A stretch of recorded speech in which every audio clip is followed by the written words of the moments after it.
y luego hablaros qué significa ella, digamos, para la poesía rumana. Y luego sí podemos hablar un poco de su poesía, de las obsesiones, ¿no? Digamos, que ella va desarrollando en la poesía. Y entonces María, si acaso, después de hablar yo de esto, si quieres hablas tú y hablamos entre todos, además, si hace falta. Yo llegué a la poesía de Angela Marinescu muy tarde. Es decir, yo durante los años que viví en Rumanía, que fue hasta el 97, había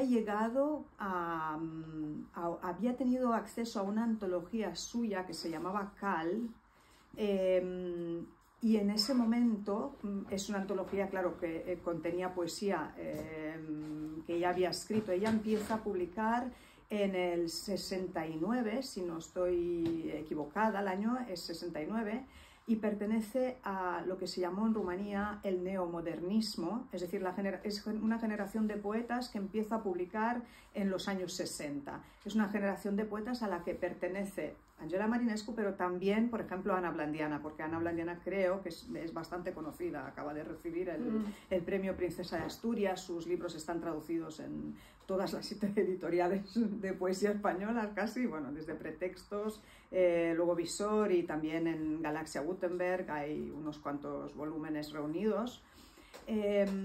Luego autores como Nikita Stănescu, Marin Sorescu, todos son poetas que están traducidos al español, se pueden encontrar, y esta generación, la generación del neomodernismo, digamos, lo que hace de alguna forma es que retoma la modernidad poética rumana, el modernismo poético rumano. En Rumanía lo que pasó, Rumanía es el país donde todo, es decir, el último modernista, el último romántico, el último surrealista, todo va tarde, digamos, hasta que llega un punto en el cual la poesía se pone, digamos, a tono.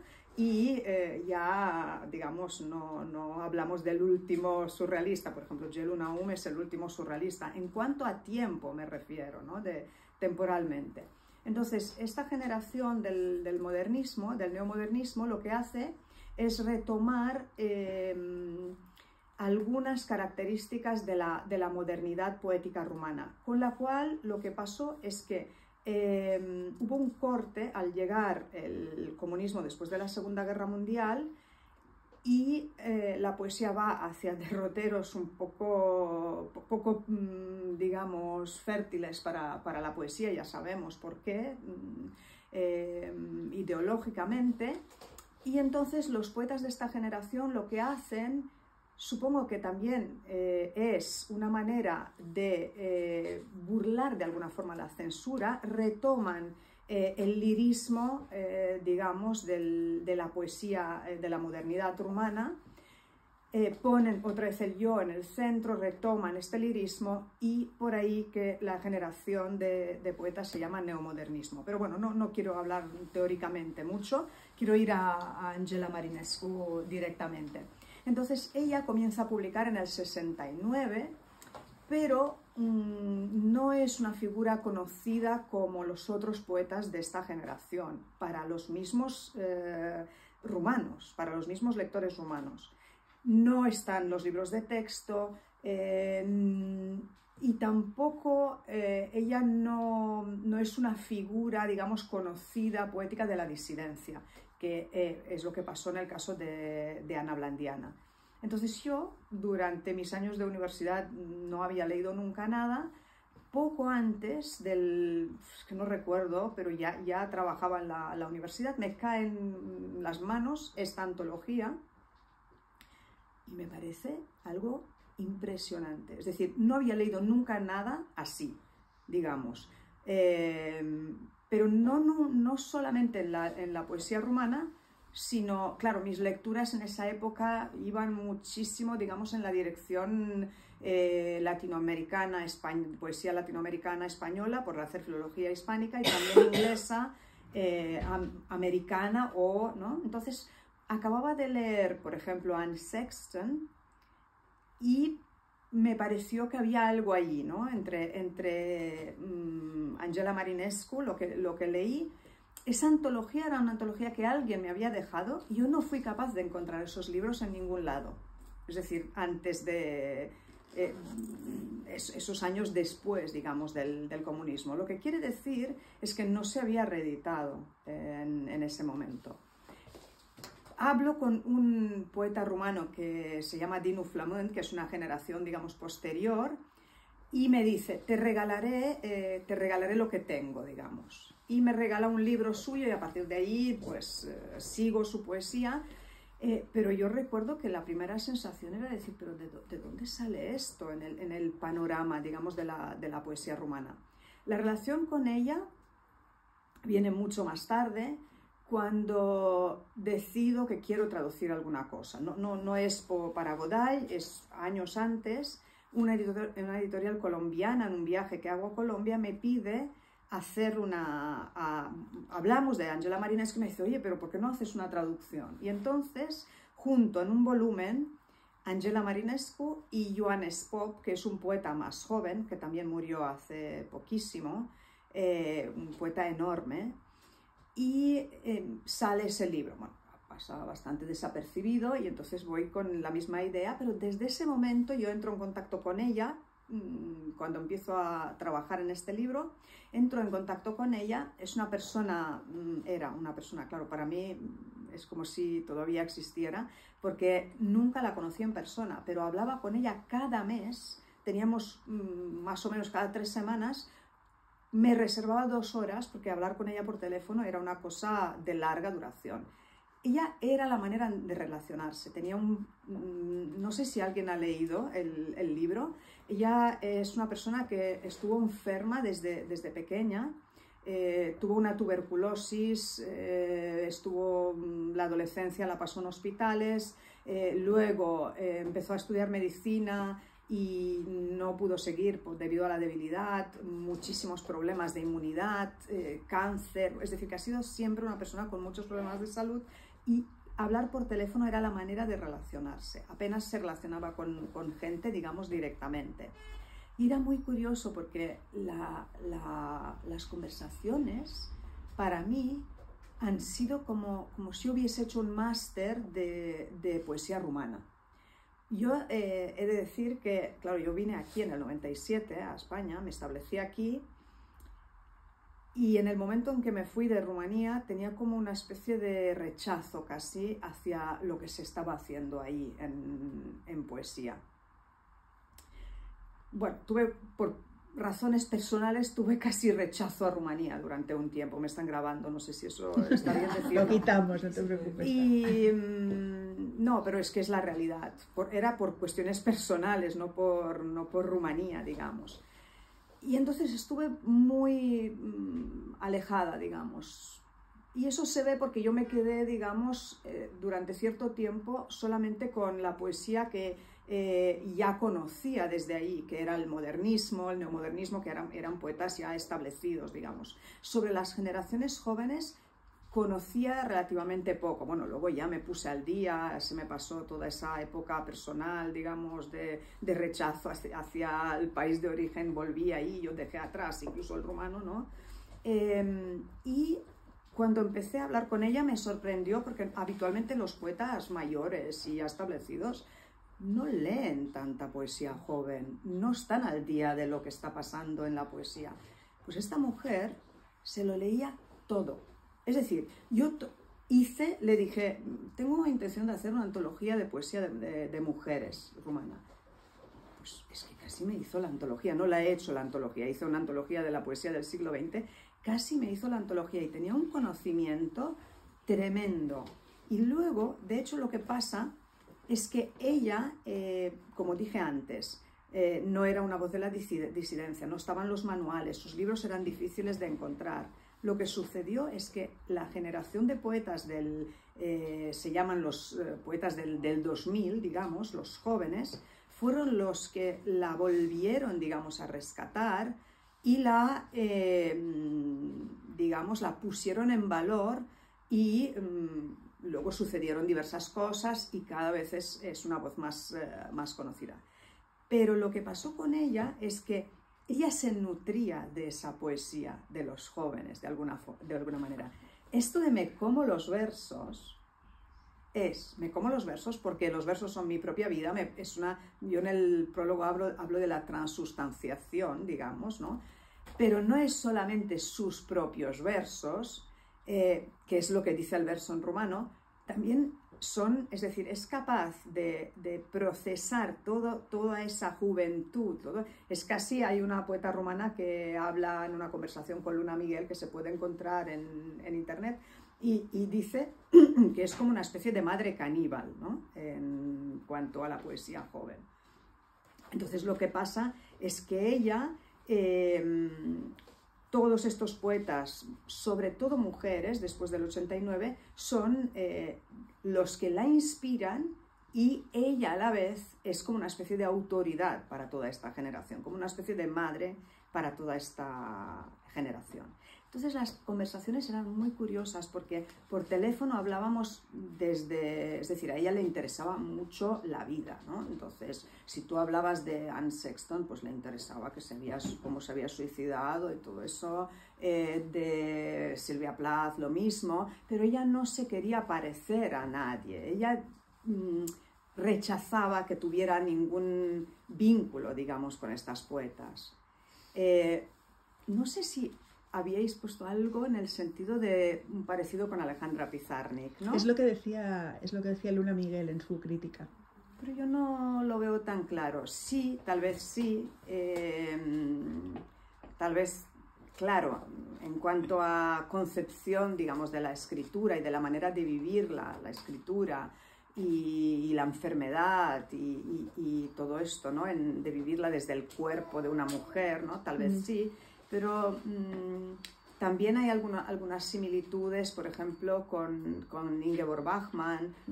Podríamos mirar, ¿no? Alguna afiliación Y luego, en cuanto a la concepción de la poesía, ella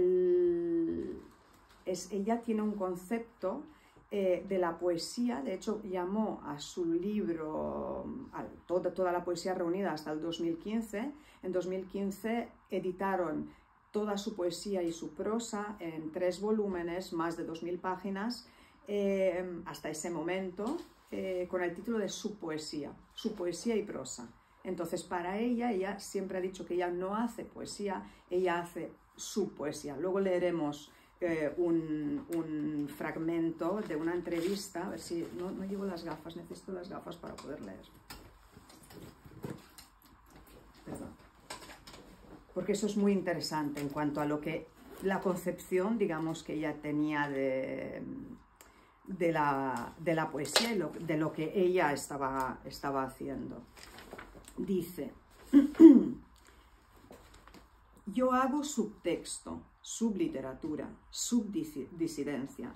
Solo subvida no he podido hacer. De hecho, no he querido hacer poesía. No creía que lo que hacía tuviera nombre, ¿no? Yo creo que lo que hace, pues es eso, ¿no? En su poesía es crear como una especie de subtexto, de subtítulos casi, ¿no? Para una existencia muy enfermiza y muy, muy intensa, ¿no? Ella, cuando dice eso, yo no he querido hacer poesía, sino solo su poesía, ella era muy histriónica.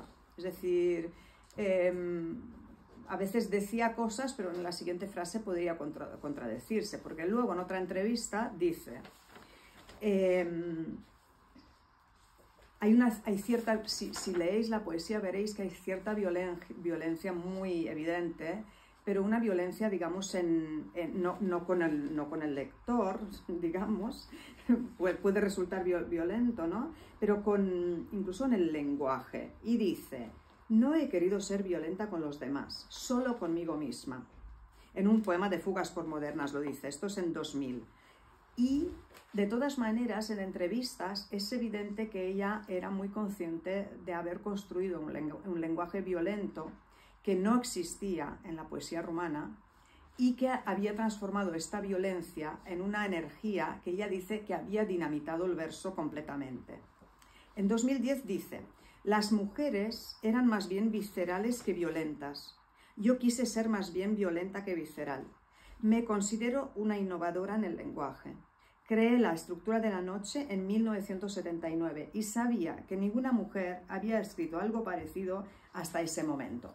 Si tú dices eso, quieres hacer poesía, sabes que estás haciendo literatura, ¿no? Es decir, que hay esta contradicción de alguna forma en toda su obra. Y volviendo a nuestras conversaciones telefónicas, adoraba a las poetas jóvenes, o a los poetas jóvenes, sobre todo mujeres, hablaba mucho de las poetas mujeres.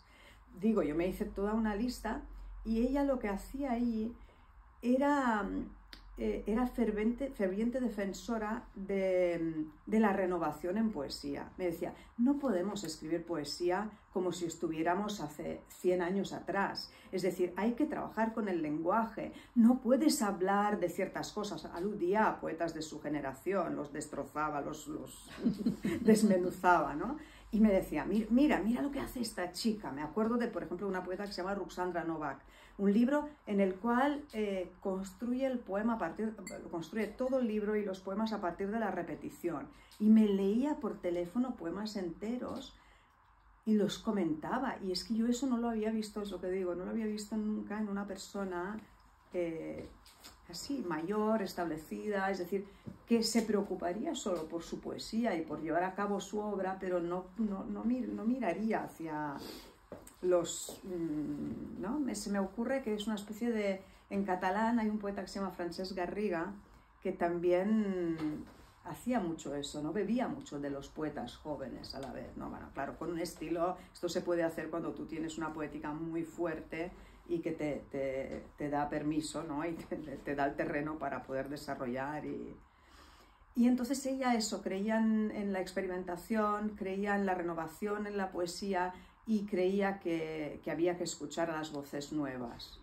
Me parece que es evidente. Luego, lo que decía, hay muchas obsesiones en su poesía, más que temas. Yo creo que podemos hablar de obsesiones, que son, ahora hablaremos, ¿no? María hablará un poco de esto, son el sufrimiento provocado por la enfermedad, el sufrimiento físico, la enfermedad, la sexualidad, esa obsesión del yo traumatizado por la masculinidad, pero ella decía que ella no tenía nada que ver con el feminismo. Es decir, tal vez ella fuera feminista sin saberlo y sin ningún tipo de intención. Y yo creo que realmente lo que consigue, partiendo, luego lo hablaremos, partiendo de esta percepción, de estos subtítulos, ¿no? A una existencia llena de dolor y de enfermedad y de intensidad, hace una especie de poética, por eso le decía de la transustanciación, porque es capaz de trascender y es una poética realmente que transciende lo físico y que tiene algo de metafísico realmente. No sé, estoy hablando mucho, ¿no? Porque me entusiasma Angela Marinescu, pero tal vez podemos dejar a María, leemos algún poema también y creo que sí, tendríamos que leer bastante porque eso da un poco la dimensión de lo que es. Yo de hecho había pensado empezar leyendo el primer poema, que es La fuga posmoderna 3. Sí, las fugas posmodernas son unos poemas largos del 2000 y son unos poemas impresionantes. Largos, pero que mantienen un aliento, es decir, que los podemos leer. Yo también quería leer una fuga posmoderna, si no los aburrimos. Empiezo la primera porque a partir de ahí, claro, a mí me llamó la atención el título, me como los versos, aunque ahora justamente estamos viviendo, ¿no? en poesía, pues eso que, ¿no? La etiqueta de el cuerpo en la poesía como si no hubiese estado, es decir, como si escribiésemos ¿no? más allá o trascendiendo el cuerpo, ¿no?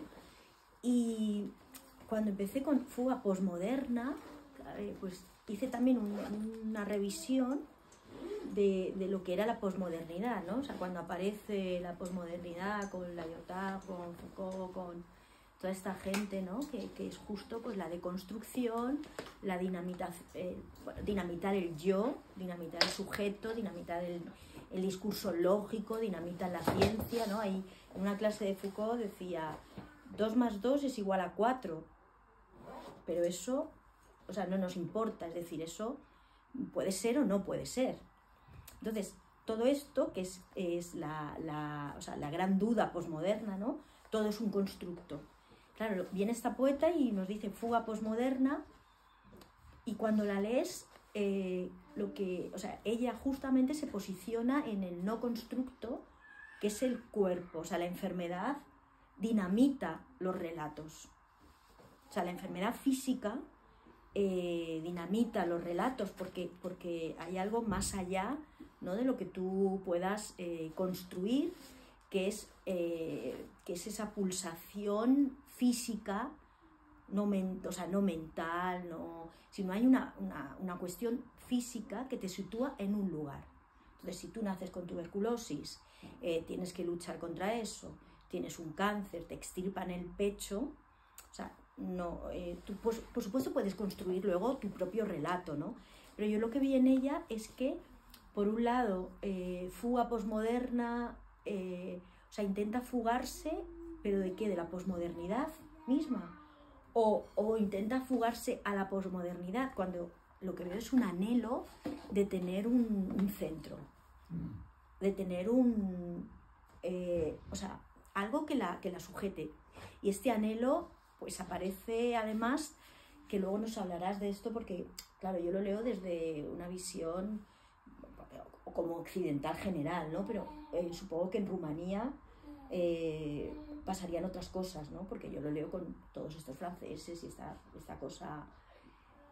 Y digo que esa necesidad de un centro, porque hay una invocación a Dios. Aunque tú luego, pero la lectura que una hace desde un lugar, desde el desconocimiento de cómo se vive la religión, ¿no? Y para todo esto que he dicho, yo creo que lo mejor es que leamos el poema. Lo voy a leer, es extenso, pero como dice Corina, ¿no?, mantiene. Fuga posmoderna 3. Entré en la poesía por la puerta de atrás con una sonrisa solitaria. Salían de debajo de mi falda como trapos los grandes temas, como la enfermedad. Hacía tiempo que me rondaba la enfermedad y se había cobijado en mis pulmones y en mi alma. Mis pulmones y mi alma están enfermos. Escupía sangre sobre las paredes de la casa, salpicaba las ventanas con nubes de sangre y quería entrar por la fuerza en tu jardín. Por mis venas se deslizaban las sierpes teutónicas del bacilo devorador de tejido pulmonar, pero yo te deseaba y me estremecía en mis propios ojos. Ante los ojos de la muerte, ¿podrías intentar disipar la duda que hay en mi alma, como si fuera una pequeña carroza de oro que encierra a la reina de tu alma? ¿Podría deslizarse esta carroza delante de mí justo cuando el cielo se oscurece y enloquecido deja caer relámpagos? Señor, ahora paso por alto cualquier indulgencia, cualquier ley, incluso el temblor fijo en tu ojo izquierdo, cuando cierras el ojo derecho con una voluptuosidad sin igual. Te paso por alto a ti, paso y paso. ¿Por qué debería tomarte en cuenta si incluso dicen que eres una gran ausencia? Pero esta ausencia llega como una oveja, como un rebaño de ovejas, como un tren repleto de animales atrapados entre placas grandes de piedras, y se arroja solo una vez a mis pies. Señor, qué placer cuando la oveja se deja caer sobre su panza y la frota contra mis piernas. En la puerta de atrás de la poesía colgué diademas de flores perfumadas y pieles de animales recios, despellejados. Adorné como pude esa puerta, la unté con un lago profundo y me fabriqué un sistema de espejos. Un sistema de espejos en que mi cabeza parece estar separada del cuerpo y permanece. Así, con los ojos desorbitados por encima de la puerta, se me petrificó la cabeza sobre la puerta barnizada con un lago profundo. se me petrificó la sangre en la cabeza, se me petrificó el ojo mientras miraba, se me petrificó la mano mientras trabajaba, se me petrificó la poesía. Si hay poesía, entonces tu espada pende sobre mi cabeza petrificada, con los ojos desorbitados y petrificados y con la boca petrificada. La luz se desliza por debajo de la puerta, viene, se amasa y así ruge. Por mucho que hagas, por lejos que huyas, por mucho que busques, eres una idiota metafísica que sufre intensamente. Tú quieres dejar de escribir, tú solo quieres ser, pero precisamente por eso te digo, tienes que escribir para ser y ser para escribir. Tú eres la carroza de oro detenida delante de mi puerta, petrificada. Tú eres el mantel reluciente, negro con borlas, de la habitación del medio. Tú eres la casa de dentro de la puerta y dentro de la puerta estoy yo. O dentro de mí está la puerta, está clavada, bien abierta de piernas, con un arma en la mano. Está bien segura de sí misma y se sostiene en mí. Eso es lo que pensaba mientras, petrificada, la cabeza miraba, embobada hacia adentro.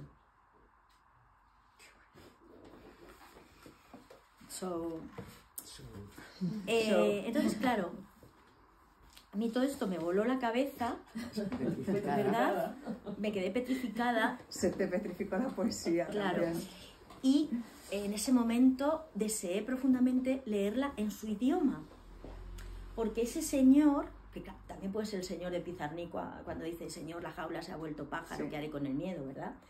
Pero claro, yo ese señor digo, o sea, ¿de dónde viene? Porque además aquí habla del señor, habla del cordero, o sea, habla hay mucha de... referencia religiosa en Hay su muchas, poesía, pero claro. eso viene del hecho de que en la poesía rumana hay cierta tendencia a encararse con Dios, digamos, en poesía. Por ejemplo, hay una poeta que se llama Marta Petreu que escribe el Evangelio según Marta, digamos, a encararse de forma muy directa y reclamarlo ahí todo y Pedirle cuestionarlo cuentas. todo. Pedirle cuentas, claro, es eso, pedir cuentas a Dios, ¿no? Y eso está en muchísimos, también está en Ana Blandiana, por ejemplo, pero de totalmente otra forma, ¿no? De manera muy suave y muy expresada, bueno, claro, con su manera de hacer, ¿no? Mientras que ella pues lo hace en algún momento, dice, habla de su trasero, del trasero de Dios, ¿no? Y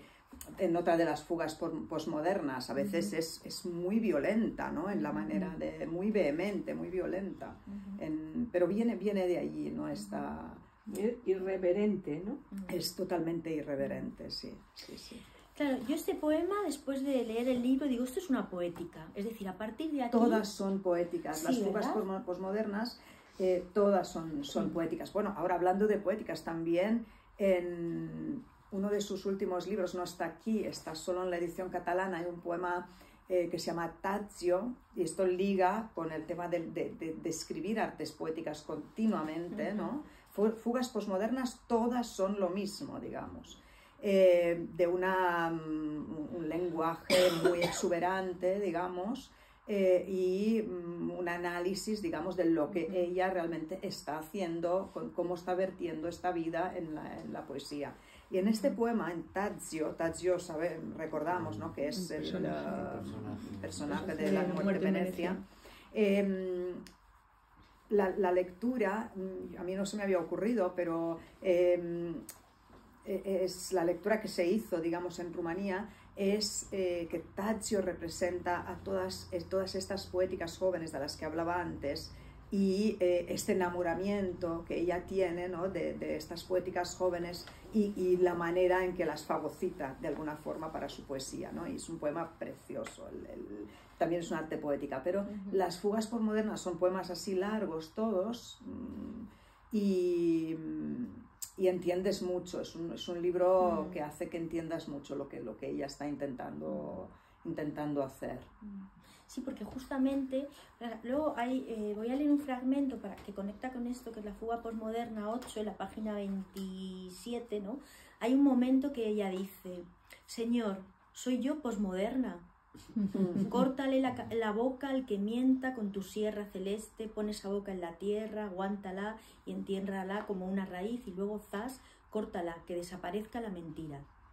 Y luego dice, Señor, todo es nuevo, me da asco tanta cosa nueva, me da asco tanto comienzo sin fin, tanta muerte sin muerte, me da asco ser perversa, me da asco ser obsesa, me da asco estar demasiado cerca de ti. Ese ti en mayúscula, como no sé si es una convención o... Entonces todo esto, claro, yo me he ido a repasar, ¿no? Todo esto del modernismo, es decir, como la destrucción de las categorías, ¿no? Pero claro, y la destrucción la destrucción de todas las categorías, pero en ella crea otras categorías, casi sin querer, ¿no? Claro. Digamos. Entonces ella, al final, es una posmoderna que, o sea, es una posmoderna quizá por el, no sé si por el momento en el que está en Rumanía, es una... Para mí no hay que mirar claro. Rumanía, creo, de manera aislada, es decir, ella está muy al tanto de todo lo que sucede, porque tú dices, yo lo veo desde un contexto más occidental, ¿no? Creo que eso no hay que mirarlo así. Es claro, decir, lo que pasa es que, por ejemplo, en lo de la religiosidad, o sea, si tú en un poema te enfrentas a Dios, aunque sea en el enfrentamiento estás con Él, quiero decir, esa es mi interpretación, ¿no? Es decir, la mejor forma de enfrentarse a Dios es no nombrarlo. O sea, la mejor forma de alejarse de Dios es no nombrarlo. O sea, si tú lo nombras y tú... O sea, yo lo que veo aquí es que hay un deseo profundo de, o sea, de no ser esa o sea, de no ser esa boca perversa que dice todas estas cosas. Pero claro, ella las dice porque ella entró a la poesía por la puerta de atrás. Es decir, o sea, por la puerta... o sea, no por la puerta... O sea, de querer ser poeta, sino por la puerta de estar viva y aquí lo dice además, de estar viva y de que la escritura sea como la forma que ella ha encontrado de estar viva. De hecho, hay un poema que dice, tengo que escribir para ser... Sí, no. el mismo Claro, el mismo. Dice, tienes leer. que escribir para ser y ser para escribir, ¿no? Y luego eres una idiota metafísica que sufre intensamente en el cuerpo, ¿no? Entonces, o sea, ya para resumir, o sea, mi lectura, ¿no? de Me como los versos, es una lectura muy profunda, porque es una lectura, como tú decías, que ella decía esto y lo contrario, porque también es esto y lo contrario. Porque desde un cuerpo mutilado en un sentido, porque ella pues no tiene pecho, desde un cuerpo enfermo, o sea, desde un cuerpo petrificado, que ha estallado, porque la enfermedad te hace que estalle todo lo que pasa por aquí. La enfermedad sucede por otro lugar. Pero a la vez está todo un discurso que pasa por aquí. Es decir, ¿qué haces tú con esa enfermedad? ¿Cómo cuentas tú el relato de la enfermedad? Entonces, aquí está esa lucha con ella misma entre la vida, ¿no? Sí, es una lucha que está presente en todo. Está en la lucha con la vida y la escritura, la lucha entre lo masculino y lo femenino. Es un tema muy importante en su poesía. Y sí, es verdad, hay como una voluntad casi de huir de los constructos, pero lo que, por ejemplo, en cuanto a lo femenino y lo masculino, lo que hace en el fondo es, a pesar de esa lucha, es que lo que consigue es que quien lee su poesía vea el género muchísimos años antes de que se hablara, digamos, abiertamente de esto en poesía, como una especie de constructo cultural, ¿no?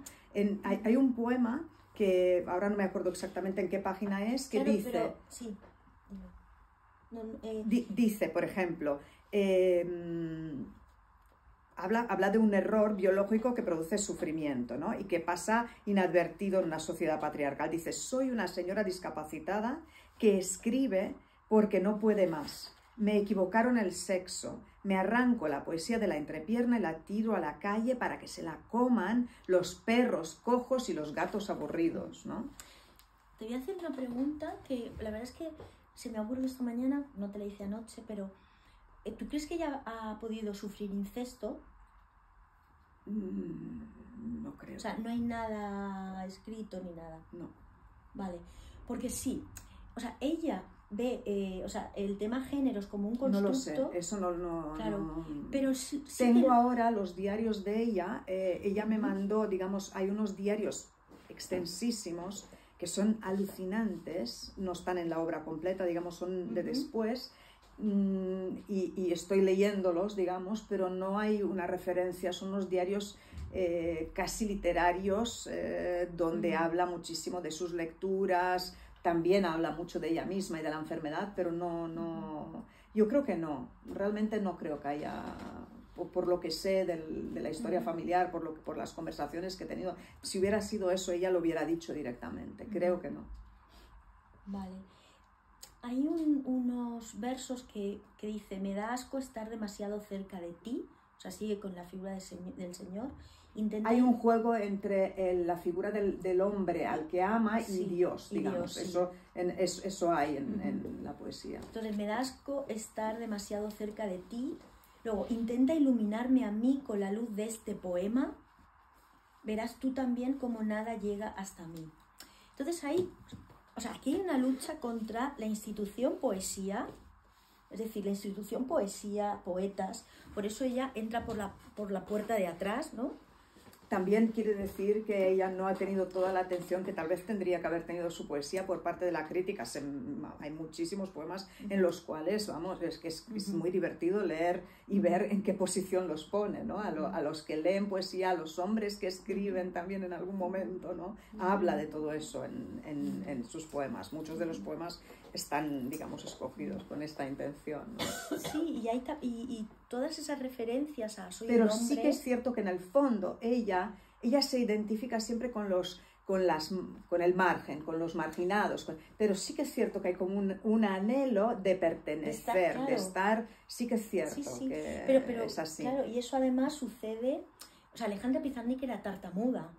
O sea, Alejandra Pizarnik tenía problemas físicos, tenía un problema de acné terrible, era tartamuda, entonces también tenía un problema con lo social, ¿no? O sea, también tenía un problema de estar, lo que pasa que su poesía, o sea, se parecen algunas cosas, pero es muy distinta. Muy distinta, es muy claro. distinta porque no, esta mujer, o sea, Alejandra medía y tenía muy claro lo que estaba haciendo y el poema que estaba haciendo y todas las lecturas que... Pero no, lo que hace Marinescu es, por un lado, o sea, como ese flujo de conciencia en el que, o sea, de pensamiento en el que cabe todo. Entonces, todo esto que tú dices, ¿no? La relación, por ejemplo, con los géneros, pero luego ella hace esa diferenciación entre género y sexo, de alguna manera, porque el hombre, que es eso que lo identifica con el Señor, ¿no? Es un constructo, pero luego habla de la mujer mutilada que es, ¿vale? Y de la enfermedad que la atraviesa. Porque, claro, y esto entonces choca tremendamente con la posmodernidad. En la posmodernidad no hay cuerpo biológico, no hay cuerpo sexual, hay constructo de un género. Claro, pero la fuga posmoderna es precisamente la fuga de eso. Claro, entonces ella por un lado está diciendo, o sea, estas cosas, por eso habla de eso, pero... Y lo que te está diciendo es que estos poemas no son poemas, eso es vida. Sí, eso, te está diciendo que, o sea, y además que sale, o sea, de un cuerpo que existe y se duele, y todo lo que digo yo aquí del sufrimiento no es una metáfora, ¿no? Entonces, eso me ha parecido interesante porque hay muchos libros sobre la enfermedad, pero hay mucho de constructo de la enfermedad, ¿no? De hecho, tratarla de una forma metafórica. Claro, porque es que ella lo que hace con todo esto, me parece que no hay que quedarse ahí, ¿no? Claro. En la enfermedad.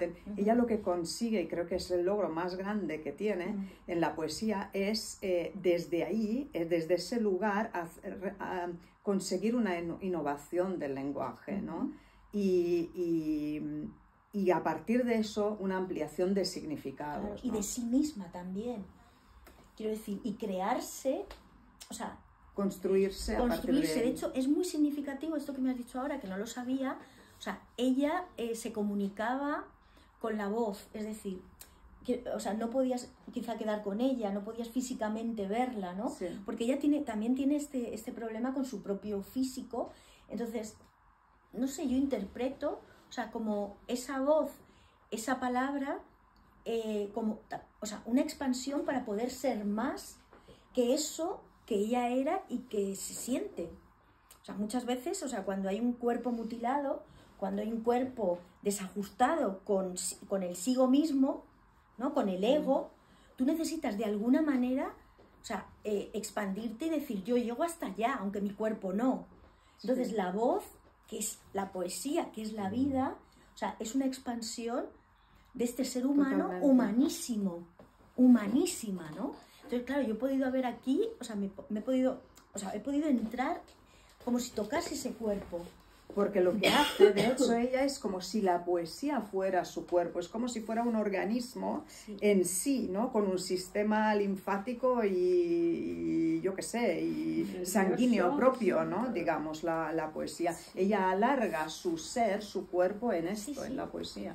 Por eso hay un poema que se dice Recuerdo de una estudiante de medicina. Claro, ella estudió medicina, se tuvo que cambiar de medicina porque por la exigencia ya físicamente no conseguía. Los anfiteatros estos de disección, las salas de disección eran muy frías, eran muy fríos y no podía seguir, entonces se cambió, acabó estudiando psicología. Nunca trabajó, la mantuvieron sus padres y luego su marido y luego otra vez los padres durante ella por eso dice, yo soy una señora discapacitada, yo nunca he sido capaz de mantenerme por mí misma, ¿no?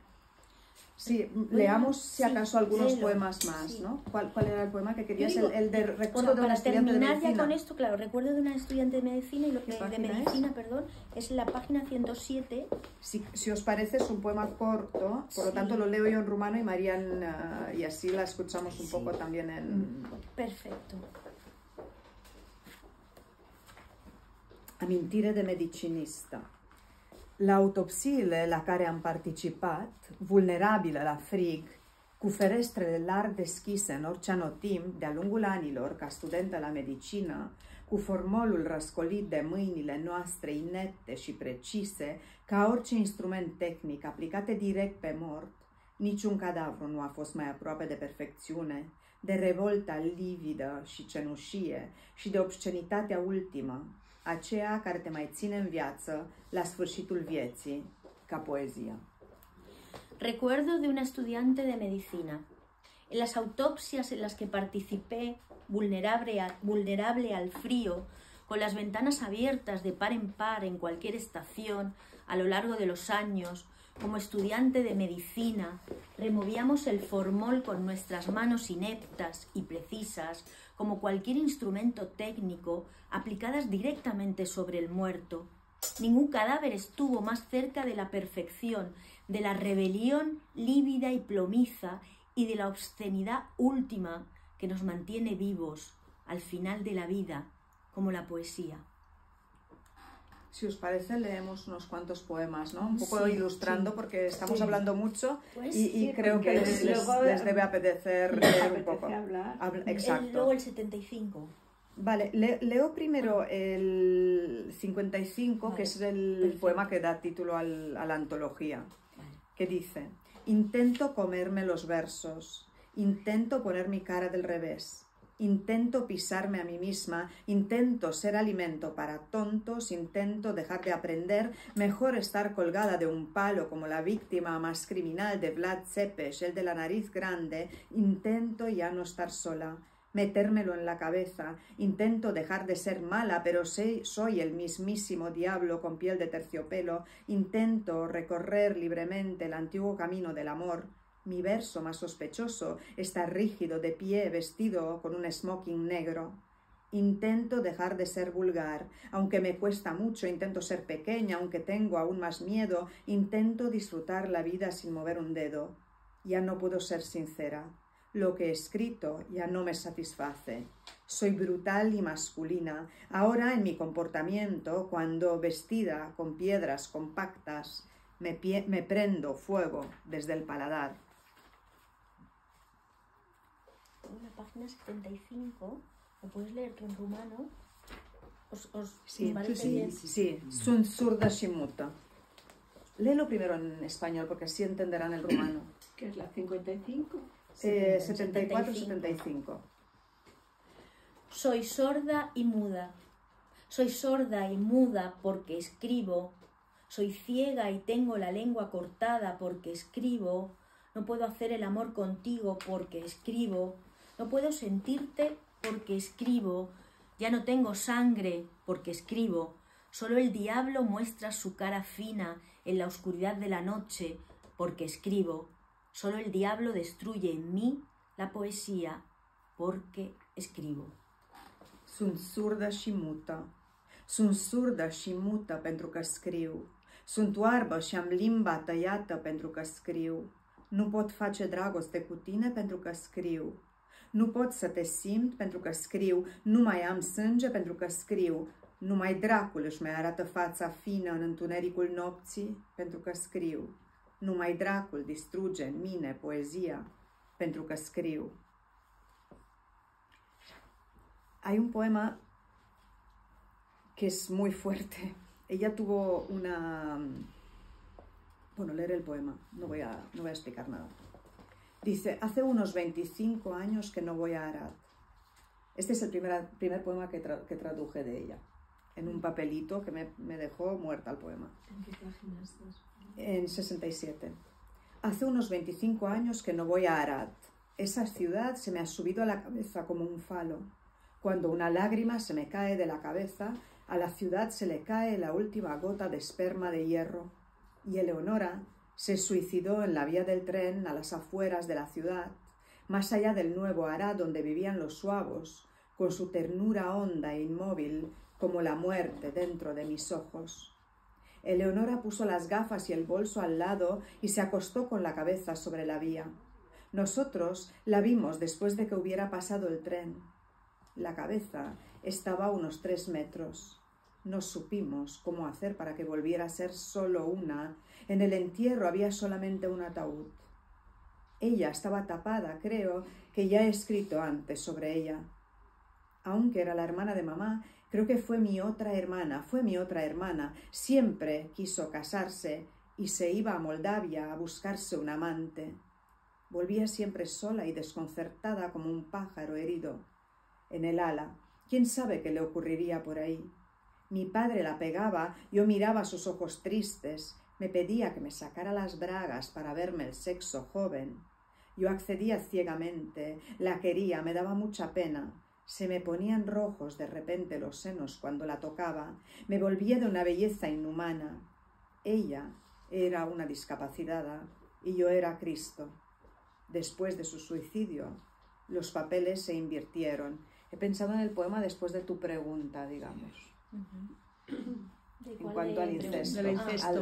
Pero bueno, hay cierto, es decir, es una sexualidad bien peculiar, digamos, la que muestra. Incluso hay muchos poemas en los que habla del hijo como si hablara de un amante, por ejemplo. Y también son muy interesantes esos poemas. Luego hay otro poema. Ella era muy, es decir, le interesaban todos los ismos. Le interesaba mucho, ¿no? Eso que había dicho, la renovación en poesía. Y hay un poema que se llama Dadaísmo, a ver si lo encuentro, Dadaísmo versus surrealismo. Ay, sí, maravilloso. Dice, pon tus dedos entre mis piernas.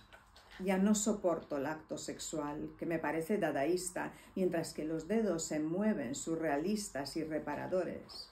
Justo lo que más odio, pero necesito el placer como el aire, ahora, cuando estoy clavada en la cima de la soledad y toda mi generación está en ti, con letra mayúscula, como un soldado de plomo en combate.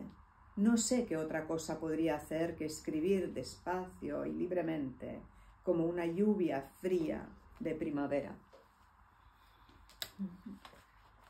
Si hay algún otro que tú quisieras, yo hay un poema que necesito leer porque me encanta ese poema, que es el poema, hay un tema que también es el tema de la relación que ella tiene con la madre, el poema de Más abajo, es otro de los temas, ¿no? La relación que ella tiene con la madre y el hijo, digamos.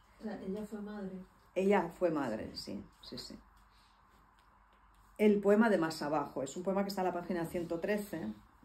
Y si te parece, María, yo lo leo, luego te dejo leer lo que tú quieras, yo no leo nada más. Madre, siento tu respiración en mi nuca. Soy de alguna forma tu creación. Soy de hecho 100% tu creación. Fuiste una extraterrestre que me obligó a ser intraterrestre. Penetré con todas mis fuerzas cualquier cosa. Poesía posmoderna, poesía lúdica, poesía técnica, poesía poscoital, poesía aterciopelada y poesía críptica, la de las grandes mentes atiborradas de información abstracta llegada en forma de rayos tóxicos y radiactivos de la zona crepuscular. No me impresionan porque soy discapacitada, como tú.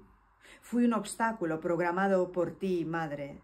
Pusiste a prueba mi tedio y mi furia. El único hombre que ha aceptado como hombre ha sido Alex, el hijo. Porque lo hice contigo, madre, de la espuma de un mar negro como el alquitrán. Estuviste siempre entre mi poesía y yo, y por eso los que se empeñaron en buscar en mis noches de muchacha enferma lágrimas de piedra en mi poesía de piedra, no encontraron nada. A nadie he querido tanto como te he querido a ti, porque nadie me ha dado la posibilidad de mamar la leche nutritiva como la mamé de ti hasta la extenuación. A nadie he maldecido como te he maldecido a ti. Solo contigo me he peleado como una gitana, madre. Lo vulgar que he llegado a ser contigo, madre. Ahora que ya no estás, me siento tan inútil como un perro aguardo sobre tu tumba y aúllo a la luna cada vez menos fuerte.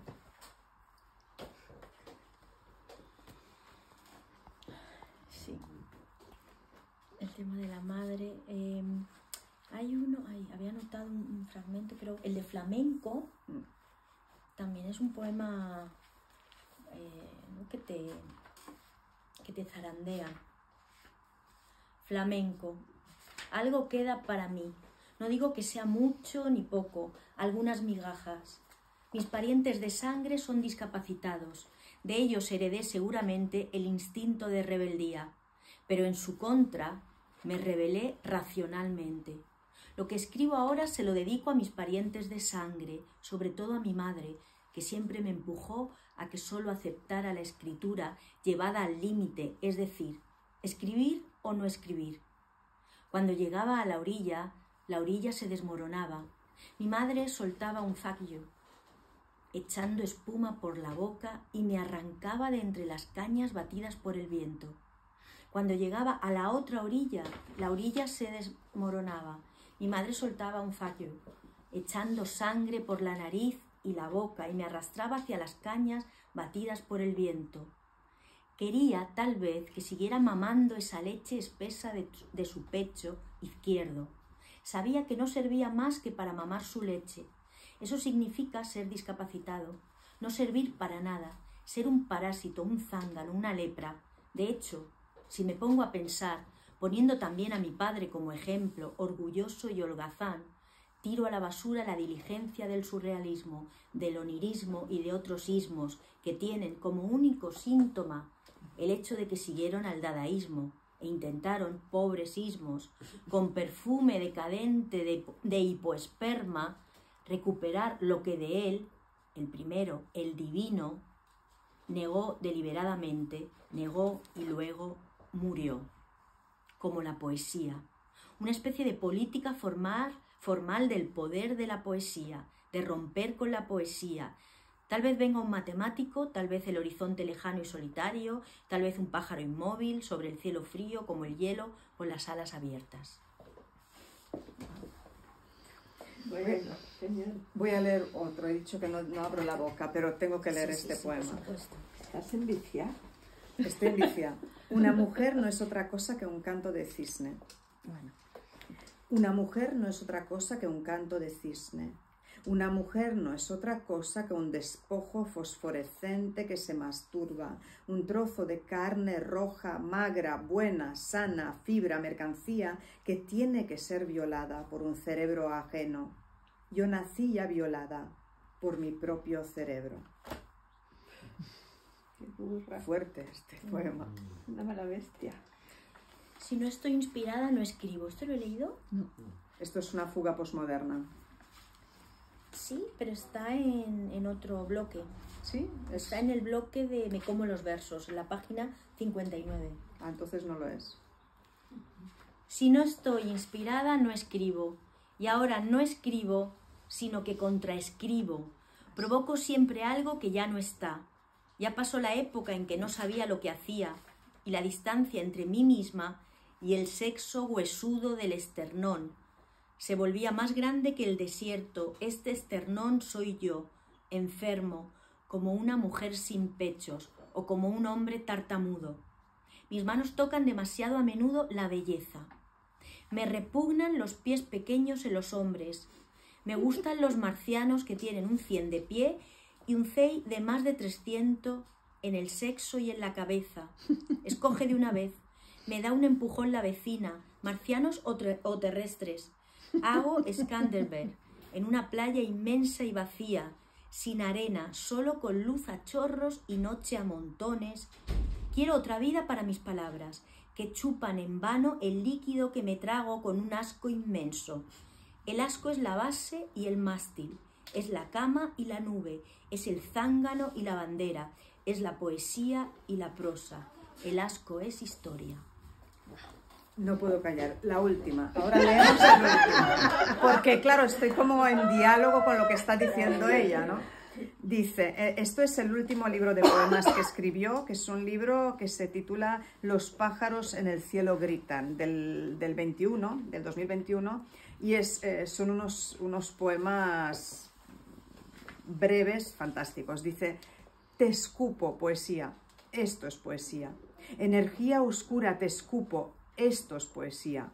Me aburro, esto es poesía. Me gusta estar en posición de ataque, esto es poesía. Me gusta estar en posición de abandono, esto es poesía. Me gusta estar en el margen, me gusta estar más allá del margen, esto es poesía. Más allá del margen del margen. De hecho, no sé lo que digo, no sé por qué he escrito la palabra subpoesía. Parece más interesante, parece más misteriosa, me estresa, me golpea, es algo.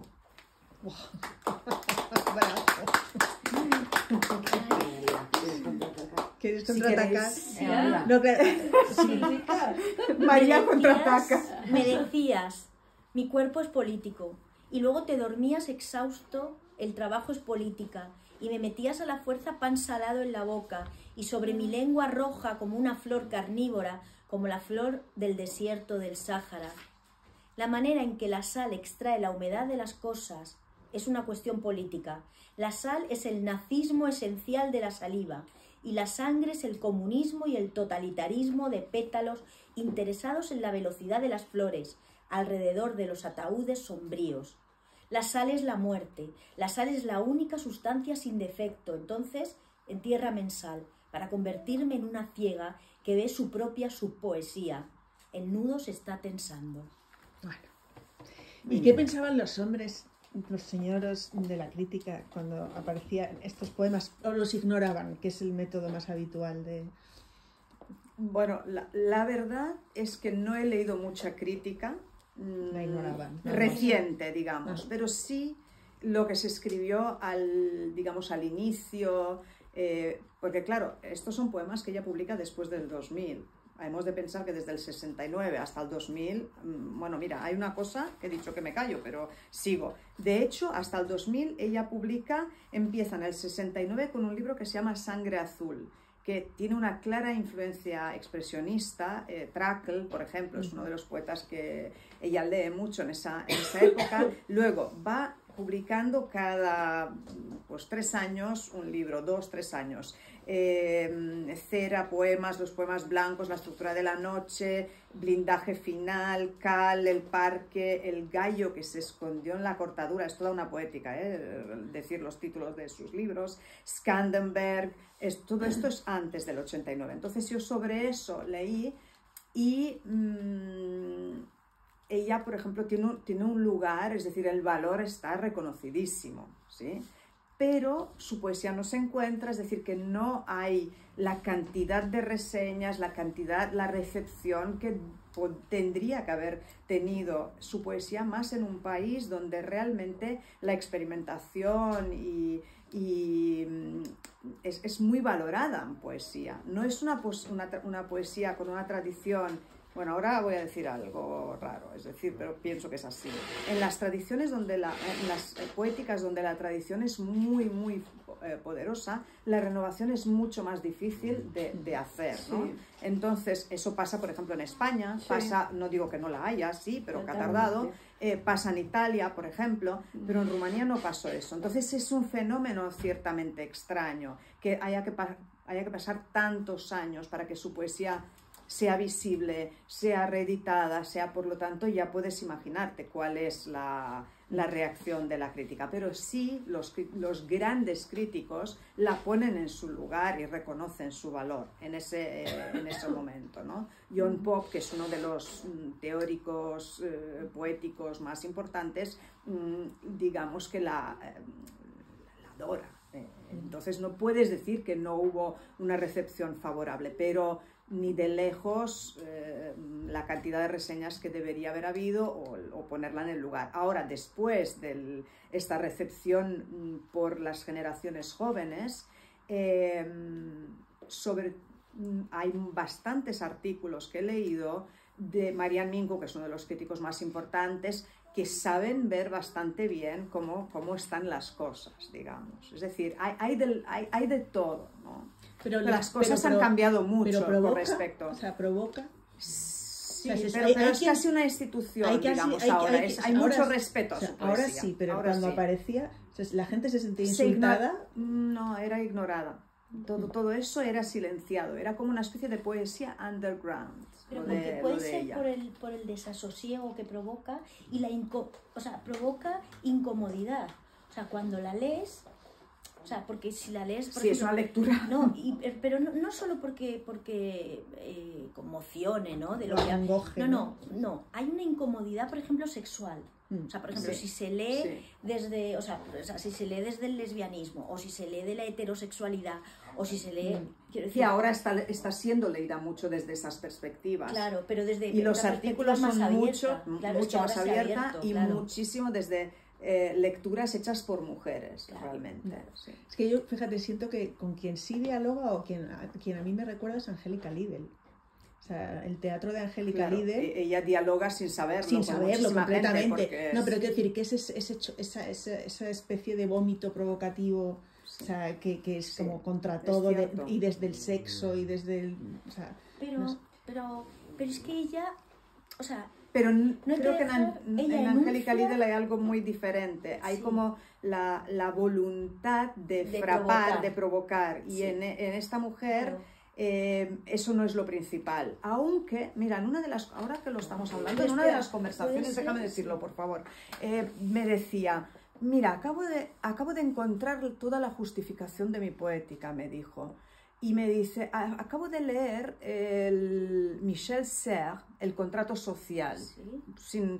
Entonces se ve que en algún punto, yo no he leído el contrato social de Michel Serres y no sé exactamente, pero él hace como una especie de elogio al ruido, hacer mucha cosa alrededor, ¿no? Y entonces dice, yo hago esto, yo hacía esto. Entonces, claro, es lo que digo, que siempre hay con ella una...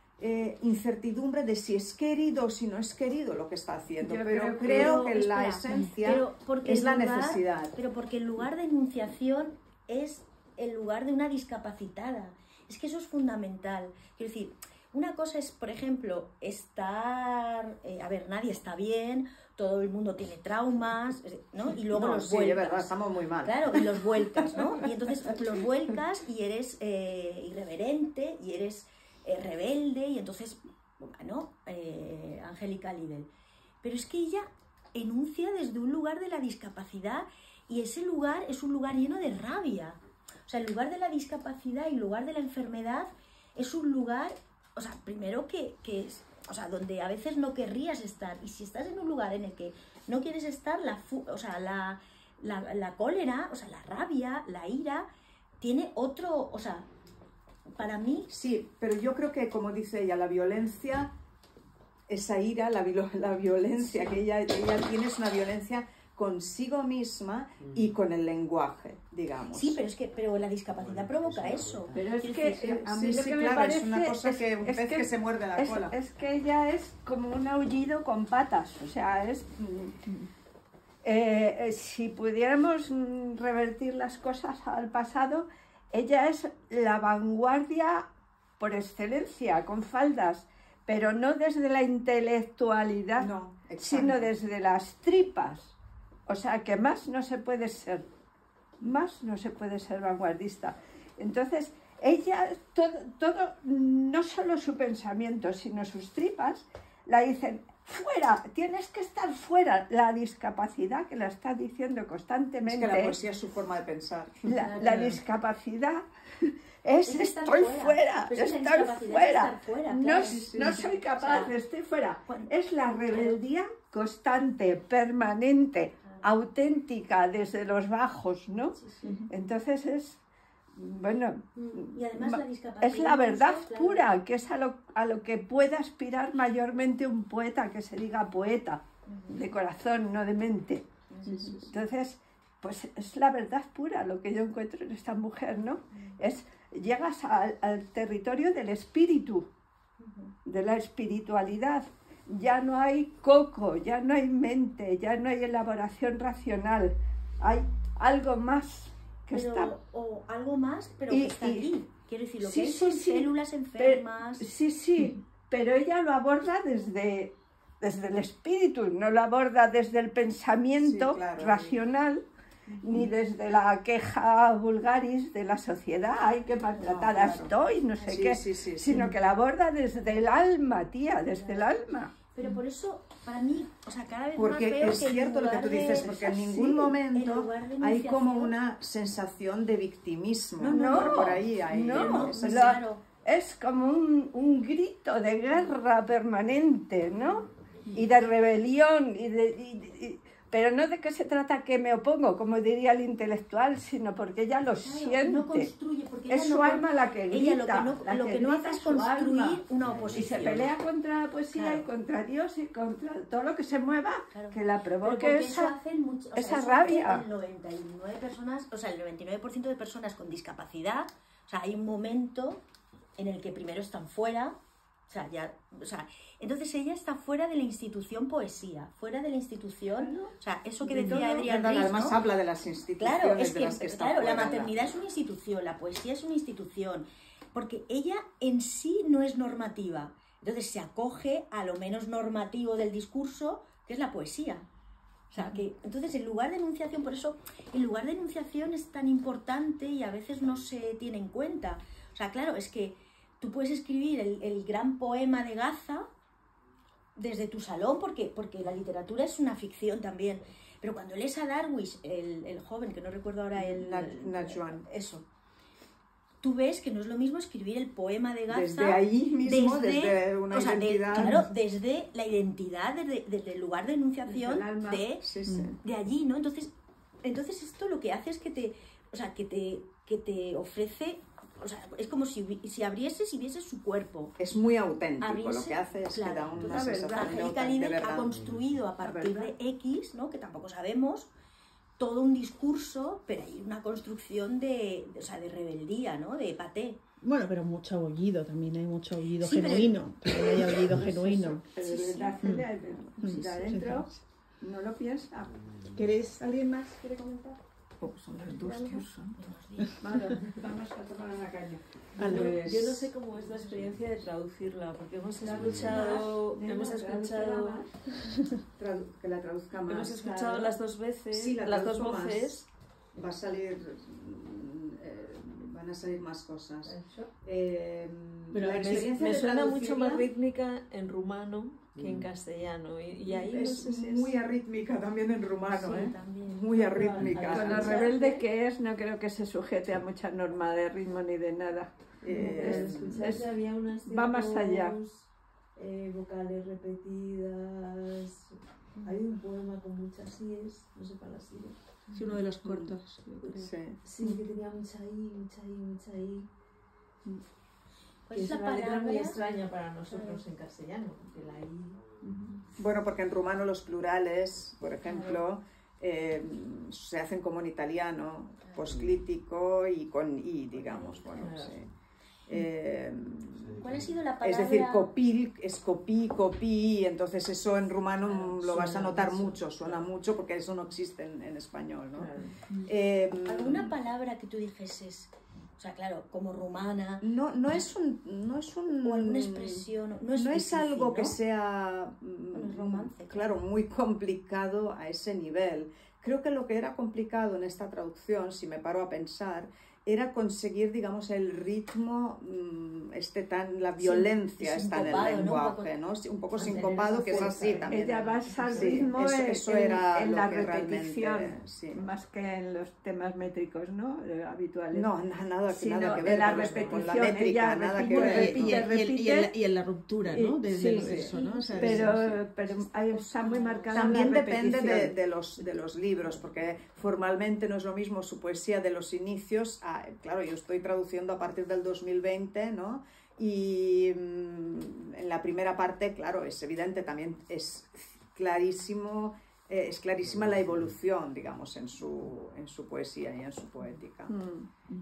No, pero incluso ahora que me preguntas, una cosa que afecta un poco al traducir, ¿no? ¿A ti te ha afectado, o sea, como Estaba, con toda tu mira, historia rumana? Me ha afectado en el sentido que casi no podía hacer otra cosa que hacer esto. Es decir, me succionaba, ¿no? Allí casi de alguna manera, ¿no? Es decir, lo necesitaba hacer ya, porque yo tengo costumbre de estar con un libro y hacerlo mucho tiempo, ¿no? Y voy haciendo y un día y otro, ¿no? Pero con ella era como una fiebre que me entraba, ¿no? Y eso seguramente es por su escritura.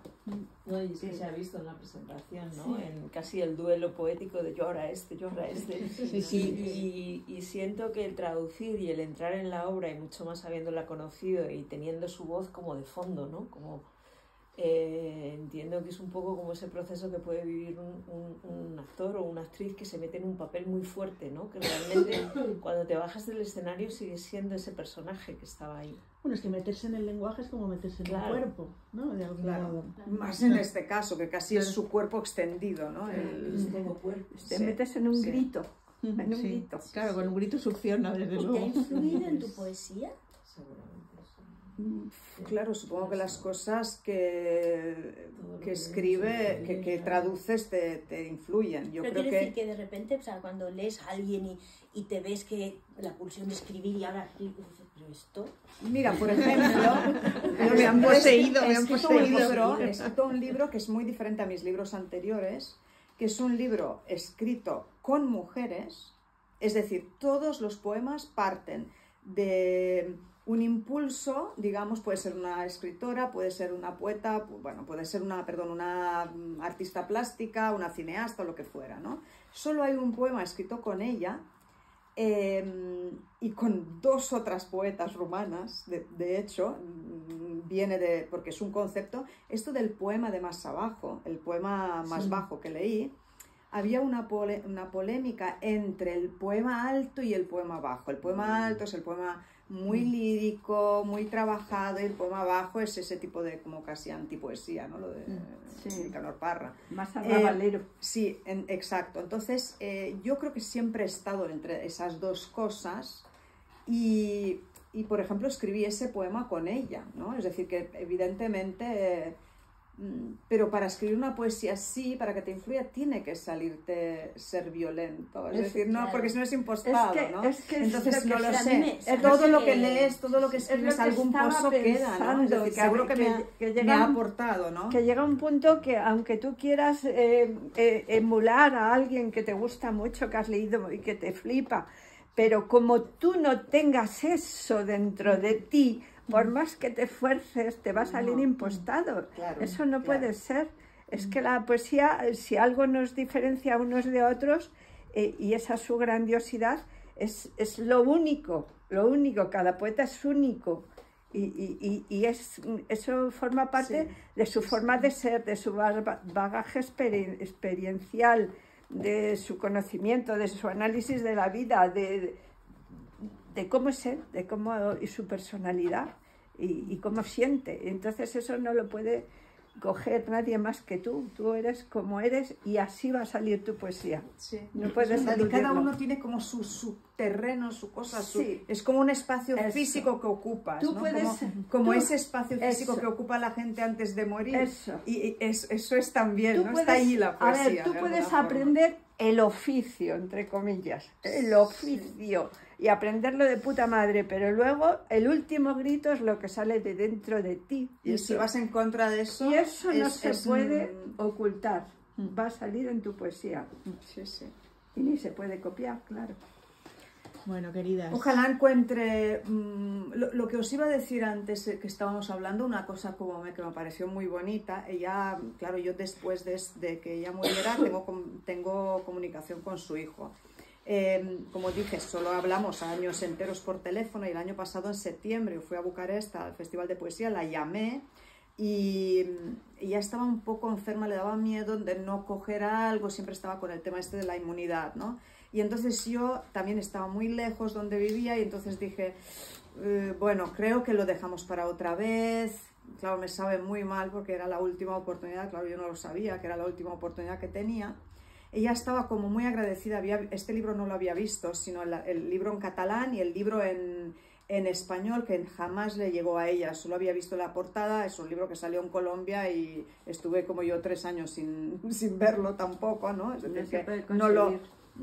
Claro, desde Colombia es muy complicado, ¿no? Entonces, cuando ya lo tuve era demasiado tarde, se ve que no le llegó a su hijo, él no se lo llevó, no sé, en fin, ella vio solo la edición en catalán.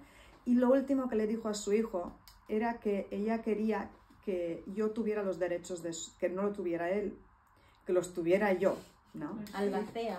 Sí, sí, de la obra en catalán y castellano. Y entonces el hijo me hizo un papel porque esa fue la última voluntad de su madre, de que yo tuviera los derechos. Que es Qué fuertísimo, bueno, porque tía.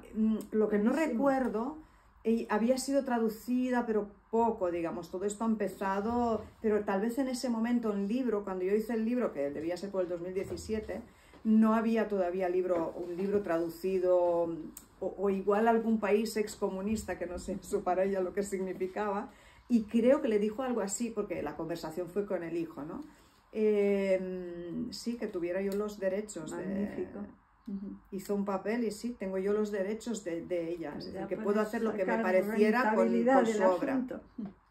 Que bueno, más allá de la rentabilidad es Bueno, la rentabilidad, que es de a que ver, sabemos a que ver es- si es el- pobre es el- Matilde, a ver si se saca lo que ha invertido, Es porque una palabra polisémica, no digo Sí, económica, no, pero sino sí, el porque re- el ya sacar- sabes lo que sacar significa su obra. su poesía. pero Sacar su qué regalo, obra. ¿no? Qué regalazo, qué qué regalo persona, de ¿no? confianza. Nada qué que regalo. tiene que ver El con hijo, lo o sea, material. También el hijo de respetarlo, pero Qué generosidad. Bueno, qué no inteligente. hablemos, que hay todo un tema alrededor del hijo, todo un tema muy fuerte.